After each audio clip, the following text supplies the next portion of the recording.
শেখ হাসিনা, দুর্জয় সিদ্দিকী সহ ৩১২ জনের নামে হত্যা মামলা। এদিকে ডিসেম্বরে নির্বাচনে বিএনপি কেন মরিয়া, জানাবো বিস্তারিত। আর থাকছে আপনাদের শেষ সুযোগ দেওয়া হচ্ছে, নিজেদের সংশোধন করুন বলছে ইশরাক। সর্বশেষ জানিয়ে দিব, শৃঙ্খলা পরিপন্থী কেউ কিছু করলে সংগঠন কোনো দায় নেবে না বলছে জামাতে আমির। এদিকে শেখ হাসিনা, দুর্জয় সিদ্দিকী সহ ৩১২ জনের নামে হত্যা মামলা। জুলাই আন্দোলনে রাজধানীর উত্তর বাড্ডায় ফার্নিচার দোকানের কর্মচারী পারভেজ ব্যাপারী নামে একজন নিহতের ঘটনায় ক্ষমতাচ্যুত ফ্যাসিস্ট প্রধানমন্ত্রী শেখ হাসিনা সহ ৩১২ জনের বিরুদ্ধে মামলা হয়েছে। মামলায় পতিত আওয়ামী লীগ সরকারের বেশ কয়েকজন মন্ত্রীর পাশাপাশি ক্রিয়েটর এবং অভিনেতাকেও আসামি করা হয়েছে। বৃহস্পতিবার বাদী পক্ষের আইনজীবী মুকলির হোসেন এই তথ্য নিশ্চিত করেছেন। তিনি জানান, গত ২৬শে মে ঢাকার মেট্রোপলিটন ম্যাজিস্ট্রেট জসিতা ইসলামের আদালতে নিহতের বাবা মোহাম্মদ সবুজ বাদী হয়ে মামলা করেন। আদালত বাদীর জবানবন্দি গ্রহণ করে বাড্ডা থানা পুলিশকে অভিযোগটি এজাহার হিসেবে গ্রহণের নির্দেশ দেন। মামলায় উল্লেখযোগ্য আসামিরা হলেন সাবেক মন্ত্রী আমির হোসেন আমু, ওবায়দুল কাদের, আসাদুজ্জামান খান কামাল, শাহজাহান খান লে কর্নেল, ফারুক খান ও কামরুল ইসলাম, আওয়ামী লীগের প্রেসিডিয়াম সদস্য কাজী জাফরুল্লাহ, জাহাঙ্গীর কবির নানক, সাবেক এমপি ডাক্তার প্রাণ গোপাল দত্ত, খসরু চৌধুরী, বাংলাদেশ জাতীয়তাবাদী দলের সাবেক অধিনায়ক ও সাবেক MP M A Naimur Rahman দুর্জয়, মুজাফফর হোসেন চৌধুরী মায়া, সালমা চৌধুরী, সাবেক ডিবি প্রধান হারুনা রশিদ, ছাত্রলীগ নেতা সাদ্দাম হোসেন ও অভিনেতা সিদ্দিকুর রহমান। মামলার অভিযোগ থেকে জানা যায়, গত বছরের ১৯শে জুলাই বিকাল ৫০০ থেকে ৭০০ জন আন্দোলনকারী বাড্ডা থানাধীন দুবাস্ত টাওয়ারের সামনে আন্দোলন করতে থাকেন।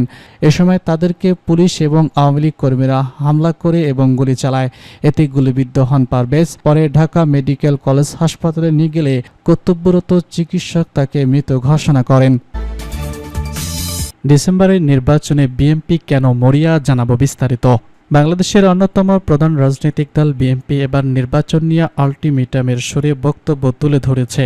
ঢাকার নয়াপল্টনে এক সমাবেশে বিএনপির শীর্ষ নেতা তারেক রহমান বলেন, ডিসেম্বরের মধ্যেই জাতীয় নির্বাচন দিতে হবে। তিনি আরও উল্লেখ করেন, ডিসেম্বরের মধ্যেই নির্বাচন অনুষ্ঠিত হবে। খবর বিবিসি বাংলা। বিশ্লেষকদের মতে, নির্বাচন প্রশ্নে অন্তর্বর্তী সরকারের ওপর চাপ বাড়াতে বিএনপির স্থায়ী পর্যায় থেকে এমন বক্তব্য দেওয়া হয়েছে। প্রশ্ন হচ্ছে, বিএনপি কেন ডিসেম্বরের মধ্যেই নির্বাচনের জন্য চাপ বাড়াতে চাইছে এবং তারা কতটা চাপ তৈরি করতে পারবে।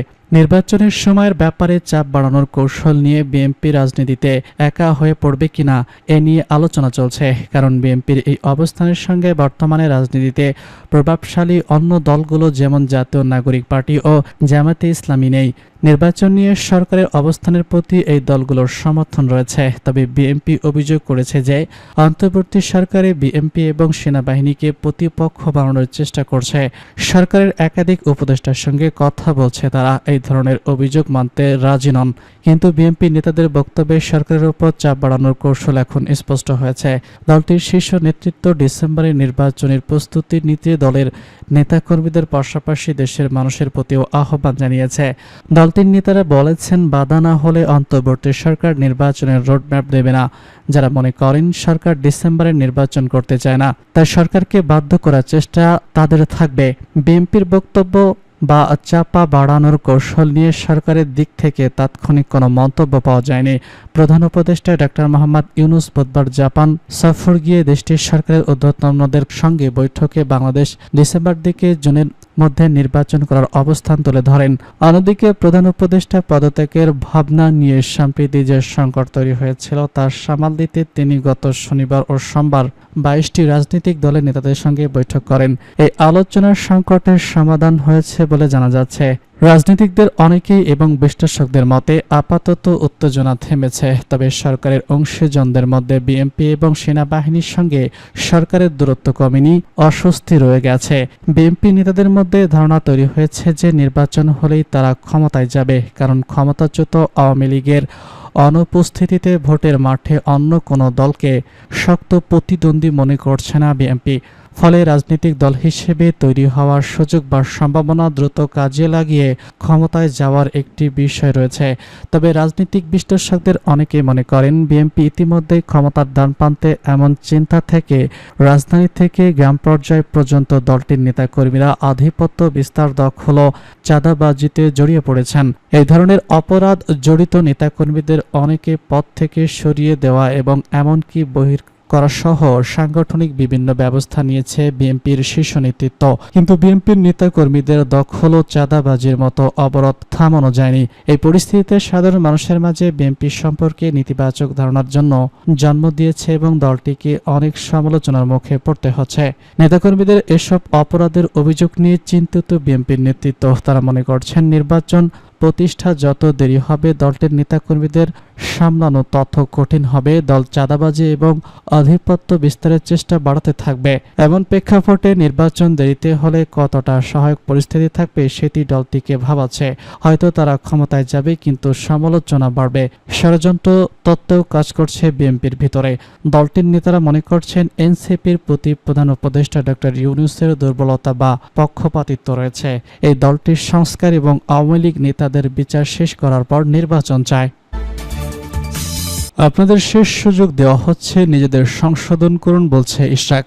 সরকারকে উদ্দেশ্য করে বিএনপি নেতা ইশরাক হোসেন বলেন, আপনাদের শেষ সুযোগ দেওয়া হচ্ছে, আপনারা নিজেদেরকে সংশোধন করেন।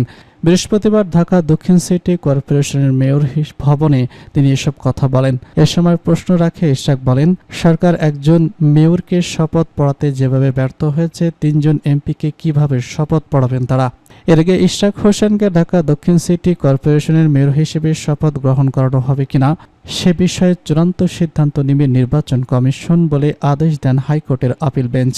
বৃহস্পতিবার প্রধান বিচারপতি ডক্টর সৈয়দ রেফাত আহমেদের নেতৃত্বে 7 বিচারপতির পূর্ণাঙ্গ আপিল বেঞ্চ এই সংক্রান্ত আবেদন নিষ্পত্তি করে পর্যবেক্ষণ দেন। বুধবার ইশরাক হোসেনকে মেয়র হিসেবে শপথ না পড়ানোর নির্দেশনা চেয়ে করা আবেদন খারিজের যে আদেশ হাইকোর্ট দিয়েছিল তার বিরুদ্ধে লিভ টু আপিলের শুনানি হয়। আদালতে ইশরাকের পক্ষে শুনানি করেন ব্যারিস্টার মাহবুবউদ্দিন খোকন। রিটকারীদের পক্ষে ছিলেন অ্যাডভোকেট মোহাম্মদ হোসেন। ইশরাক হোসেনকে ঢাকা দক্ষিণ সিটি কর্পোরেশনের মেয়র হিসেবে শপথ দিতে না দেওয়ার নির্দেশনা চেয়ে দায়ের করা রিট আবেদন গত 22 মে হাইকোর্ট সরাসরি খারিজ করে দেন। বিচারপতি মোহাম্মদ আকরাম হোসেন চৌধুরী, বিচারপতি দেবাশিস রায় চৌধুরীর সমন্বয়ে গঠিত দ্বৈত বেঞ্চ এই আদেশ দেন। আদালত বলেন, রিটকারী আইনজীবী মামুনুর রশিদের এই ধরনের রিট করার এখতিয়ার নেই। এই যুক্তিতে আবেদন খারিজ করা হয়। তবে হাইকোর্টের এই আদেশের বিরুদ্ধে গত সোমবার আপিল বিভাগে আবেদন করেন রিটকারী আইনজীবী মামুনুর রশিদ। সেখানে হাইকোর্টের আদেশ স্থগিত রাখার অনুরোধ জানানো হয়। উল্লেখ্য, 2022 সালের 1 ফেব্রুয়ারি অনুষ্ঠিত ডিএনসিসি নির্বাচন আওয়ামী লীগের শেখ ফজিলতুন্নুর তাপস মেয়াদ নির্বাচিত হন এবং 2 ফেব্রুয়ারি ফলাফলের গেজেট প্রকাশ করে নির্বাচন কমিশন। ফলাফলে অনিয়ম ও দুর্নীতির অভিযোগে এনে 2020 সালের 3 মার্চ আদালতে মামলা করেন বিএনপির প্রার্থী ইশরাক হোসেন। দীর্ঘ বিচার প্রক্রিয়া শেষে চলতি বছরের 27 মার্চ ঢাকায় প্রথম যুগ্ম জেলা জজ ও নির্বাচনী ট্রাইব্যুনাল ইশরাককে মেয়র ঘোষণা করে দেন।